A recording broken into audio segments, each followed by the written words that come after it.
33-year-old father, Jared Bridegan, was gunned down in front of his 2-year-old daughter. It's a murder that stunned Jack's Beach neighbors, which have rallied behind his widow and 4 children.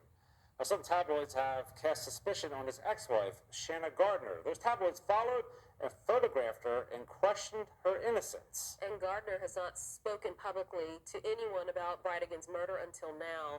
And tonight, in the only TV interview she says that she will be doing, Action News Jack's Kristen Rary has the exclusive interview with Gardner. As her innocence has come into question, Shanna Gardner spoke to me in the only TV interview she says she'll be doing to tell her side of the story. I do want people to understand, where I'm coming from. Almost 5 months after Jared Bridegan was murdered in the street in front of his 2-year-old daughter, we spoke with his ex-wife, who has not commented publicly so far.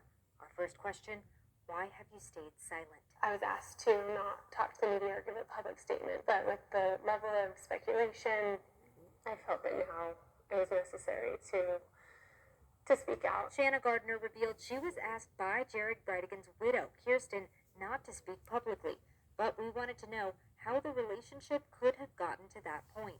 I'm sure you'd say that we've had happy moments.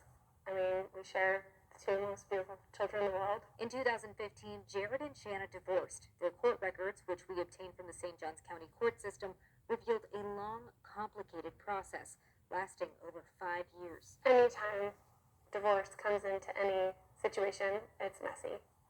It just is. I will say that I think that we both love our kids. Jared and Shanna both wanted full custody. The court file details allegations of spying, deceit, and more. In the end, Shanna and Jared reached an agreement. They shared custody, and whenever the children were at one parent's house, the other would come over Wednesday and have a date night.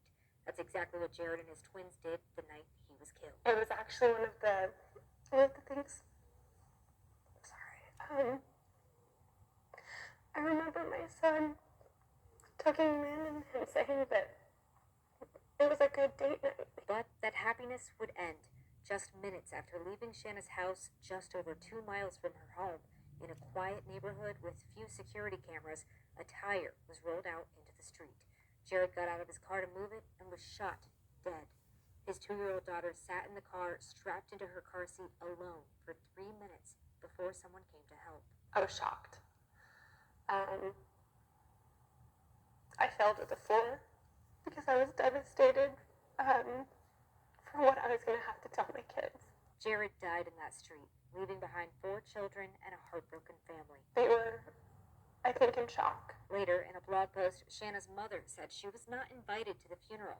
I asked Shanna about the situation. His family did not invite me or want me there. But the day before a vigil hosted by Jared's widow at Celebration Park, Shanna was photographed at the park with her kids by the tabloid Daily Mail. Talk about a violation of privacy, because my kids know that they were photographed, and they were worried. The tabloid presented the facts in a way that leave room for speculation about Shanna having a role in Jared's death, citing their rocky divorce papers and her absence from the funeral. Even though we didn't always get along, he was still the father of my kids. So I asked Shanna the question: Did you have anything to do with Jared's murder? No, I did not have anything to do with his murder. Shanna says she has no idea if the murder was targeted or what Jared was involved in, saying they ran in different circles. But Action News Jax reported in June, Shanna had hired criminal defense attorney Hank Cox. He was referred to me by several friends, and ultimately my kids' images and videos were being used in the media without consent. Shanna said Cox was hired to protect her kids. I asked her if she thinks she will face criminal charges. She says no, but she's cooperated with detectives. Do you have any idea who might have done this? I do not have any idea. As I said, we've been divorced. We don't run in the same social circles. All I know is that I would never want anybody to go through this. She told me if she could speak to Jared again, she'd say one thing. Honestly, that I wish it weren't like this.